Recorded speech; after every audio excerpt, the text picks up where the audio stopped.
Fonikelo mbola zazy fiandranomaso tsy nahy ny teny ny taraina ny antsoantso tsy nahalala tsy nafantatra tonga teo ianao Jesosy naneo fagagana ny tantanay nanome masoandro ny fahazavana ipusaka nampisokatra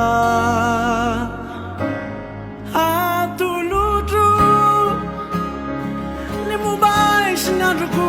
rehetrare anjakao mandraky izay tsisy fery ampioay ny fitiavanao resy latra anarakana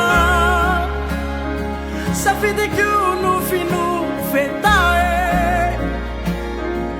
fatolampijoro andrese feno ao tisinenina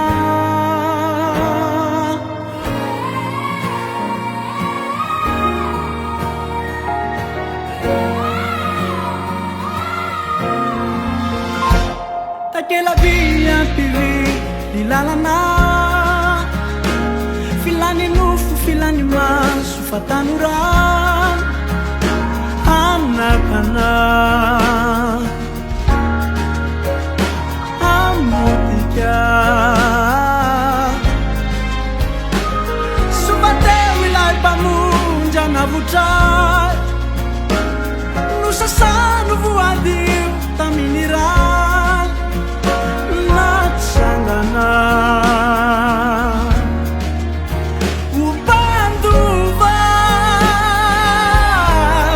atuludu nimubai sinandruku rechare antakau mandakizai tisife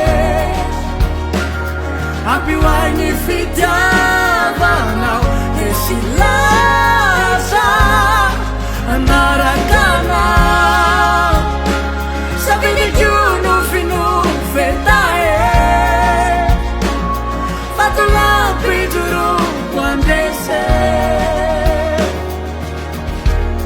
fenuau tisinerina